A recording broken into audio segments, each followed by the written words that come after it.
Mari sama-sama kita buka kebenaran firman Allah dalam Ibrani pasal 12, Ibrani pasal 12 ayat 16 sampai ayat yang ke-17. Ibrani pasal 12 ayat 16 sampai ayat yang ke-17.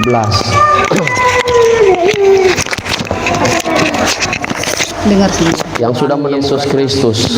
Ibrani 12 ayat 16 sampai 17. Janganlah ada orang yang menjadi cabul atau yang mempunyai nafsu yang rendah seperti Esau, yang menjual hak kesulungannya untuk sepiring makanan. Sebab kamu tahu bahwa kemudian ia hendak menerima berkat itu, ia ditolak sebab ia tidak beroleh kesempatan untuk memperbaiki kesalahannya, sekalipun ia mencarinya dengan mencucurkan air mata. Puji nama Tuhan. Saudara saya kasih dalam kasih Tuhan Yesus Kristus, kisah tentang Esau dan Yakub ini adalah kisah yang lama, kisah lawas saudara. Kisah yang diceritakan turun temurun. Biarpun Anda mungkin jarang masuk ibadah, tapi pasti tahu cerita Esau dan Yakub ini. Esau dan Yakub itu adalah cerita tentang saudara kembar, yang dimana Alkitab catat dalam Kisah Para Rasul bahwa Esau itu telah ditolak bahkan sebelum dia lahir, saudara. Nah, itu penentuan Tuhan. Tetapi mari kita lihat bagaimana perilaku orang yang ditolak Tuhan. Alkitab katakan dalam Ibrani pasal 12, ketika penulis Ibrani menggambarkan atau menceritakan tentang pahlawan-pahlawan iman, salah satu yang diangkat situ adalah Ishak, tetapi dalam konotasi yang berbeda. Alkitab atau penulis Ibrani dengan sengaja menampilkan sosok yang berbeda. Kalau kita baca-baca sebelumnya, maka di situ dikatakan pahlawan-pahlawan iman di Ibrani pasal 11 dan seterusnya. Tetapi di pasal yang ke-12 ini secara sengaja penulis Ibrani menggambarkan satu sosok yang tidak menghargai kasih karunia. Dia bilang begini, janganlah ada orang yang menjadi cabul atau mempunyai nafsu rendah yang rendah seperti Esau. Apa yang dia lakukan, saudara? Sehingga Alkitab bilang dia punya nafsu cabul dan nafsu rendah, saudara.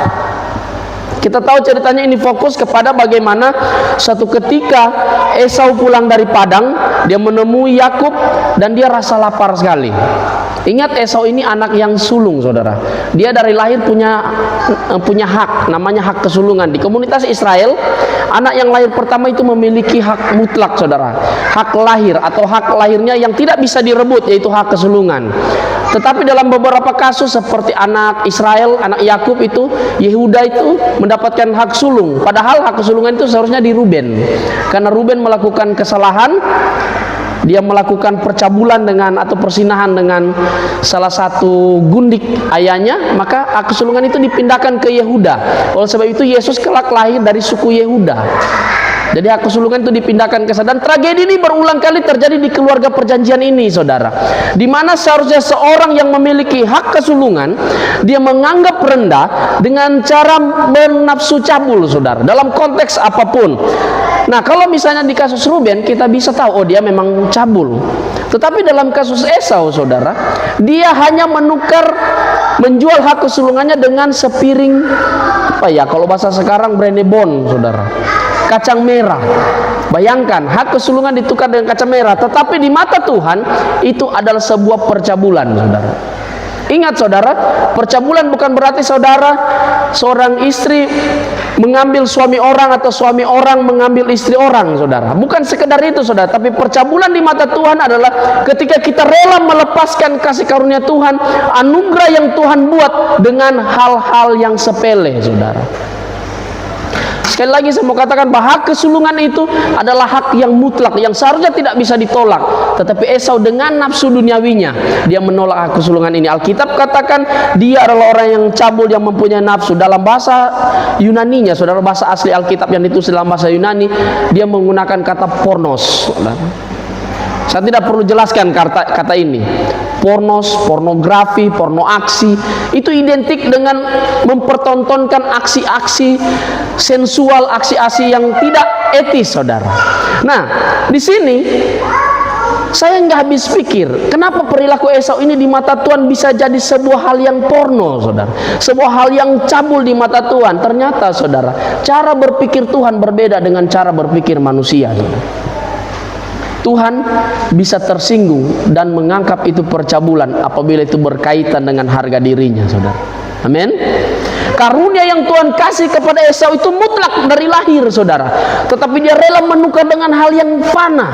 Itu dianggap Tuhan sebagai persinahan. Di dalam konteks hukum Taurat pertama dan kedua bilang begini, jangan ada padamu Allah lain di hadapanku. Kemudian yang kedua, jangan membuat bagimu patung yang menyerupai apapun dan sujud menyembah. Di perjanjian baru Yesus mengangkat hukum ini lebih tinggi. Dia bilang ini, tidak ada seorang pun yang menyembah Tuhan dan menyembah Mammon. Mammon dalam konteks modern itu bisa uang, bisa apa saja, bisa jabatan. Sehingga kita dapat pahami bahwa penyembahan berhala itu dianggap sebagai oleh Tuhan adalah sebuah persinahan. Di dalam konteks-konteks bangsa Israel, saudara, ketika bangsa Israel menyembah Allah lain, Tuhan anggap itu persinahan, saudara. Tuhan anggap itu menduakan Tuhan, saudara. Sehingga dalam konteks persinahan ini Tuhan bilang begini, barang siapa melihat dan berpikir dalam hatinya, dia sudah bersinah. Jadi persinahan di mata Tuhan itu bukan sekedar perbuatan, saudara. Itikat atau niat kita untuk menduakan Tuhan itu sudah bersinah. Hati-hati dengan Tuhan yang kita sembah, saudara. Esau ditolak karena dia melakukan sesuatu yang sepele sebenarnya. Apa sih? Dia bilang begini, kalau saudara baca di kitab Kejadian, dia bilang begini, saudara. Aduh, saya sudah mau mati juga. Buat apa tuh kesulungan itu? Saya sudah mau mati, sekarang saya butuh makanan, bukan hak kesulungan. Artinya dia mau katakan begini, saya tidak akan kenyang dengan hak kesulungan. Dia menganggap remeh kasih karunia Tuhan. Alkitab mencatat bahwa kita telah ditebus dari cara hidup kita yang sia-sia, yang kita warisi dari nenek moyang kita. 1 Petrus 1 ayat 18-19 kalau nggak salah ingat, saudara. Nah, di sini kita telah ditebus. Banyak orang Kristen mengabaikan kasih karunia ini, saudara. Dia masih berbuat dosa, dia masih menduakan Tuhan, bahkan dia rela menukar momen pertemuan dengan Tuhan dengan momen-momen yang lain, saudara. Banyak orang Kristen, jangankan jemaat, pendeta juga seperti itu. Hari Minggu pendeta lebih memilih ke sana. Hari Minggu nggak ibadah, hari jam doa tidak berdoa. Itu khusus, saudara. Menukar sesuatu dengan hal yang lain itu menduakan Tuhan, dan di mata Tuhan itu adalah percabulan. Tuhan menganggap orang-orang seperti itu adalah orang yang memiliki nafsu rendah, saudara. Nah, saudara, saya kasih dalam kasih Tuhan Yesus Kristus, apa yang mau dikatakan kebenaran firman Allah tentang firman yang baru kita dengar hari ini. Esau merupakan contoh yang tidak baik, dan dengan sengaja penulis Ibrani mengungkapkan contoh ini, yang menjual hak kesulungannya untuk sepiring makanan. Sebab kamu tahu bahwa kemudian ia hendak menerima berkat itu, ia ditolak, sebab ia tidak beroleh kesempatan untuk memperbaiki kesalahannya, sekalipun ia mencari dengan mencucurkan air mata. Saudara, saya kasih dalam kasih Tuhan Yesus Kristus, ada dua dosa yang dicatat dalam Alkitab yang tidak sama sekali bisa diampuni. Yang pertama yaitu menghina kasih karunia Tuhan atau menginjak-injak darah perjanjian. Yang kedua adalah tidak mengampuni sesama, saudara. Itu dosa yang tidak bisa diampuni, saudara. Saudara baca saja di rumah, cari, saudara. Yang dicatat dalam Alkitab. Sehingga Esau ini dianggap menghina perjanjian Tuhan. Esau ini dianggap menghina kasih karunia Tuhan yang Tuhan berikan secara cuma-cuma. Alkitab catat di kemudian hari dia mau menerima itu. Kita tahu cerita ini, saudara. Dia sampai bilang begini ke bapaknya, "Bapak, tidak adakah lagi berkat lain yang tersisa untuk saya?" Alkitab mencatat dengan jelas, Esau bilang, "Semua sudah diambil oleh adikmu Yakub, saudara." Ini keluarga perjanjian mereka, saudara. Keluarga luar biasa. Keluarga ini dipilih mulai dari Abraham, Ishak, dan Yakub. Tetapi tragedi demi tragedi terjadi terus. Mulai dari Abraham, saudara. Abraham punya anak sulung siapa, saudara? Ismail. Yang Tuhan pilih adalah Ishak, karena dia anak perjanjian. Ketika Ishak melahirkan, memperanakan Esau dan Yakub, anak sulung siapa? Esau. Tapi yang Tuhan pilih adalah Yakub. Yakub juga memiliki anak-anak Israel. Yang pilih Yehuda. Kemudian anak-anaknya juga terjadi tragedi di keturunan Yusuf, Efraim dan Manasye. Manasye yang sulung, tapi Efraim yang diberkati sebagai sulung. Kenapa, saudara? Karena Alkitab katakan, "Hai engkau Efraim, Betlehem Efrata, hai kamu yang kaum yang terkecil," saudara. Kenapa? Semua ini adalah rencana Tuhan. Tetapi lepas dari rencana Tuhan untuk kelahiran Yesus nanti, saudara, kita harus percaya bahwa orang-orang yang ada di dalam garis itu, saudara, telah mengabaikan kasih karunia Tuhan. Amin. Mereka mengabaikan. Jangan sampai saudara rajin ibadah, saudara rajin berdoa, rajin baca Alkitab, tetapi saudara ada di garis keturunan orang yang ditolak Tuhan. Jangan sampai saudara. Jangan saudara berpikir saudara rajin ibadah lalu sorga menjadi milik saudara. Enggak ada kalkulasi di Kristen seperti itu. Enggak ada sistem karena saudara banyak pahalanya, banyak berbuat baik terus saudara masuk sorga. Alkitab mencatat dalam Injil saudara, dikatakan begini, banyak orang di sana ketika menghadap takhta putih dia bilang begini, Tuhan, bukankah kami bernubuat demi namamu? Bukankah kami mengusir setan demi namamu? Ini orang kaliber berat, betul atau tidak saudara? Ini bukan jemaat yang berdoa, yang pilek pergi ke dokter. Ini sudah menyembuhkan orang sakit, sudah bernubuat bahasa roh. Tapi Alkitab catat Tuhan bilang, aku sama sekali tidak mengenal engkau, karena ketika aku lapar kamu tidak memberi aku makan, ketika aku telanjang kamu tidak memberi aku pakaian, ketika aku di penjara kamu tidak menjenguk aku. Mereka bantah lagi, bila manakah, kapan Tuhan engkau telanjang? Tuhan bilang di sana itu ada orang-orang sekitar kita. Saudara, dampak dari kekristenan adalah kasih sebenarnya. Yesus ingin mengajarkan ketika kita memiliki kasih karunia Tuhan, kita mendapatkan anugerah sebagai orang benar, maka sebagai orang Kristen yang memiliki kasih, kita seharusnya menghargai kasih karunia Tuhan. Amin. Bagaimana mungkin sesuatu yang diberikan cuma-cuma? Coba saudara yang punya anak-anak saudara. Saudara sudah sisip uang beli sepatu, terus anak bilang begini, nggak mau, jelek, sakit hati nggak bapak sama ibu? Kurang ajar anak ini, kalau besar sedikit sudah ditempeleng. Mama sudah kumpul uang beli sepatu, beli baju, anak bilang jelek. Kita menganggap dia kurang ajar. Demikian juga Tuhan kepada kita kadang-kadang saudara. Kadang-kadang kita terlalu banyak gaya di hadapan Tuhan. Minta ini Tuhan kasih. Tuhan bilang sabar, menunggu dan segalanya saudara. Kita tidak sabar saudara. Tadi pagi saya sama istri bercakap-cakap saudara. Dia bilang, oh sudah ini aja, saya bilang. Betul, serius, nggak mau nunggu. Lama 2 tahun. Kita tunggu aja. Ada sesuatu yang kita rencanakan, tapi dia bilang, saya bilang nanti 2 tahun 2027. Sekarang menahan dulu, nahan nafsu. Dia bilang, itu aja. Saya bilang jangan. Seperti itu. Karena kalau manusia seperti itu, dalam perjalanan menunggu janji Tuhan, dalam perjalanan menunggu pemulihan dalam keluarga, dalam perjalanan menunggu kapankah ya saudara, kita menunggu itu kok lama sekali. Tuhan ini ada jalan pintas, kita lebih baik mempergunakan jalan ini. Jangan sampai saudara keliru. Keluarga perjanjian Abraham, Ishak dan Yakub pernah menempuh jalan pintas saudara. Ketika Abraham melihat umurnya sudah tua, istrinya Sarah sudah tua, dia mulai melihat si Ismail. Dia bilang begini ke Tuhan, Tuhan, apakah Ismail mendapat kasih karunia? Ismail aja anak perjanjian itu. Tuhan bilang enggak, keturunanmu dan Sarah lah yang akan menjadi anak perjanjian. Berapa lama Abraham menunggu?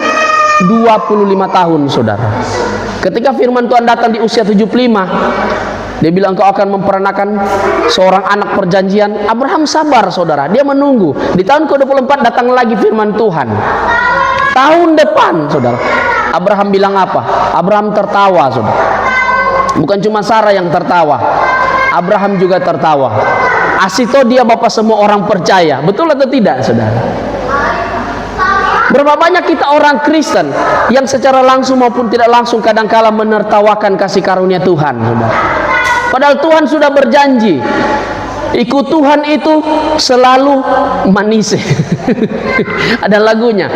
Ini kok Tuhan pahit rasanya, nggak manis. Ikut Tuhan selalu ada damai sejahtera. Ini kok di rumah tiap hari berantem. Semua butuh proses saudara. Esau tidak mau diproses Tuhan. Dia tidak mau, maka dia hanya melihat laparnya hari ini. Dia tidak melihat dampak dari hak kesulungan itu saudara. Mungkin hari ini kita hanya melihat kesulitan kita, masalah hidup kita yang kita alami. Oh Tuhan kok begini-begini terus, itu tetangga sudah diberkati, kok saya begini-begini terus, kapan Tuhan saya diberkati? Kita hanya melihat masalah hari ini, kita tidak melihat rencana Tuhan yang akan datang. Kita memiliki hak namanya kasih karunia Tuhan. Amin. Ketika kita menjadi anak Tuhan, kita diberikan kasih karunia Tuhan, kita ditebus dari cara hidup kita yang sia-sia, yang telah kita warisi dari nenek moyang kita. Saudara, kita semua adalah orang yang diberkati Tuhan. Amin. Ibu rumah tangga yang diberkati Tuhan dengan kebijaksanaan, bapak-bapak yang diberkati Tuhan dengan wibawa ilahi di tengah-tengah keluarga, anak-anak yang diberkati Tuhan dengan kepandaian dengar-dengaran. Tapi kok anak saya nggak dengar-dengaran? Tunggu proses Tuhan saudara. Saya punya sepupu saudara, perempuan. Waktu kecil dia saudara, bapaknya pendeta. Dia kalau mama bapaknya ibadah, dia nggak diam. Dia satu kali saudara mereka ibadah di kota, anak itu sudah di luar. Bapak-bapaknya nggak tahu karena sementara melayani.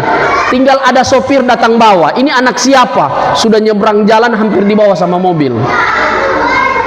Tapi giliran anak itu besar, dia sekarang paling pendiam di dalam rumah. Diberkati dengan talenta nyanyi yang luar biasa. Jangan saudara lihat hari ini anak-anak saudara. Saya kalau lihat hari ini jengkel banget kalau lihat IEL misalnya. Geram saudara, kepingin telinga itu mau ditarik sampai sepanjang 2 meter. Kita tidak mau diproses. Sementara Alkitab berkata bahwa keluarga kita ada keluarga yang diberkati. Amin.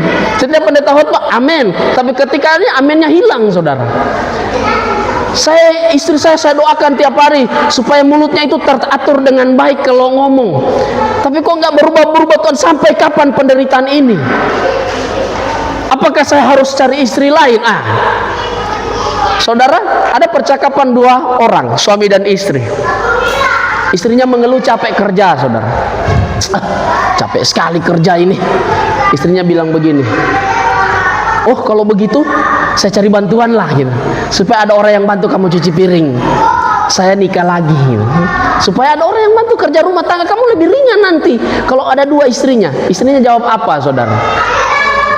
Oh kalau begitu ada hal yang lebih penting. Suaminya tanya, kenapa? Kita ini kekurangan uang, bagaimana kalau saya cari suami lagi supaya ada orang yang bantu kamu cari uang? Ada-ada aja dalam rumah tangga saudara.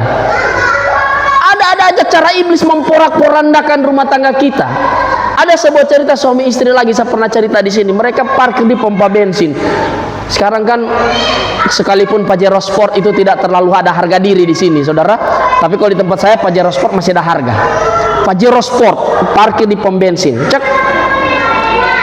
Dia isi Pertamax Turbo, saudara, bukan Pertalite, nggak boleh. Itu untuk orang subsidi. Dia harus isi Pertamax Turbo. Dia parkir, terus istrinya di samping itu buka kaca. Kebetulan yang tukang isi bensin, isi minyak itu mantannya dulu, saudara, sebelum menikah dengan suami. Suaminya itu sekarang anggota dewan. Suaminya ketawa. Lihat itu.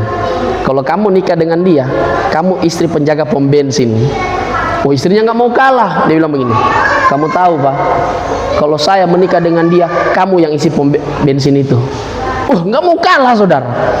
Suami istri itu kadang-kadang begitu, ada aja benarnya saudara. Tetapi ingat saudara, kita jangan belajar mengikuti apa yang dilakukan oleh Esau. Dia sudah dapat hak yang menjadi miliknya sejak lahir, tetapi karena dia hanya melihat masalah hari itu saudara. Hari ini saya lapar, buat apa hak kesulungan? Hari ini saya susah, buat apa lagi ibadah, buat apa lagi berdoa, buat semua itu nggak ada guna. Jangan saudara, jangan kira saudara berbuat baik hari ini melayani Tuhan dan langsung dapat. Tidak saudara, bertahun-tahun kita akan diberkati oleh Tuhan. Saya punya kenalan saudara, senior saya di sekolah Alkitab. Mereka waktu itu sudah 8 tahun menikah. Mereka 8 tahun menikah dan belum punya anak saudara. 8 tahun menikah belum punya anak. Mereka sampai sudah frustasi, sudahlah terserah Tuhan. Lalu mereka ambil keputusan untuk tinggal di asrama sekolah pendeta saudara, untuk jadi bapak dan ibu asrama saudara. Karena untuk menyalurkan mungkin kemampuan mereka, nggak nyampe setahun saudara, ibu ini hamil. 8 hampir 9 tahun baru mereka dapat anak laki-laki saudara. Anak itu lahirnya susah sekali saudara. Mamanya hampir mati, anaknya hampir mati, hampir sebulan di rumah sakit. Pas keluar masuk 2 tahun, anak itu sakit terus. Ada aja kecelakaannya saudara. Sampai mereka bilang, ini apa rencana Tuhan? Sudah ditunggu anaknya seperti ini. Tetapi hari ini saudara, saya lihat terakhir anaknya sudah besar. Mungkin sebesar Chelsea mungkin sekarang. Sudah besar. Dan saya lihat setia dalam pelayanan. Banyak hal yang kita tidak lihat hari ini saudara. Banyak hal yang kita tidak dapat selami hari ini, tetapi mari kita mengamankan, kita membuat kasih karunia yang kita terima. Kita percaya dengan iman bahwa kita telah diselamatkan oleh kasih karunia Tuhan. Amin. Kita menjadi orang khusus di hadapan Tuhan. Pertahankan status itu, saudara. Jangan sampai kita menegur dengan hal-hal yang sia-sia. Karena di mata Tuhan, ketika kita menduakan Tuhan, ketika kita menukar kasih karunia Tuhan dengan hal yang biasa saja, di mata Tuhan kita adalah orang yang cabul, saudara. Tuhan tidak kaleng-kaleng mendefinisikan cabul, saudara. Dalam kasus-kasus seperti ini Allah menganggap bahwa menyembah Baal, menduakan Tuhan itu adalah percabulan. Engkau bercabul dengan Baal, orang Babel dan segala macam. Di perjanjian lama banyak itu. Kalau saudara baca banyak akan temukan kasus-kasus seperti itu. Oleh sebab itu saudara dan saya kasih dalam kasih Tuhan Yesus Kristus, jangan sampai di akhir nanti ketika kita sudah nggak bisa berbuat apa-apa, kita sudah tidak dapat lagi memuji Tuhan, mungkin tangan kita sudah tidak bisa diangkat, mulut kita sudah tidak bisa dibuka, baru kita bilang saya mau cari kasih karunia Tuhan. Alkitab catat, orang yang telah menghina kasih karunia Tuhan, menginjak-injak darah perjanjian, melepaskan kasih karunia dengan sengaja, orang tersebut tidak ada pengampunan. Sekalipun dia minta lagi, dia tidak akan pernah menerimanya, saudara. Tidak akan. Hari ini saudara punya talenta menyanyi, talenta main musik, talenta melayani, pakai untuk kepentingan Tuhan. Tuhan yang memberi, Tuhan yang mengambil, terpujilah nama Tuhan. Ingat, bakat itu pemberian Tuhan. Kasih karunia itu pemberian Tuhan. Jabatan yang hari ini kita pegang itu pemberian Tuhan. Pekerjaan yang kita pegang hari ini itu pemberian Tuhan. Semua pemberian Tuhan. Pergunakan untuk kepentingan Tuhan, untuk kepentingan kemuliaan Tuhan. Ada banyak hal dalam Alkitab kita bisa baca. Mana saja kepentingan Tuhan. Hari ini kebenaran firman Allah mengajarkan kita bahwa ada hal-hal yang bisa menggantikan Tuhan, biarpun dia sepele. Biarpun dia sepele, saudara. Jangan sampai kita menjadi orang seperti Esau. Kiranya kebenaran firman Allah ini dapat menjadi berkat bagi kita, tertanam di setiap tanah hati kita, sehingga firman itu bisa bertumbuh, berbuah, dan Roh Kudus akan menjaganya dan menerangkannya lebih jauh dalam pikiran kita. Kebenaran firman Tuhan saya tibakan di sini.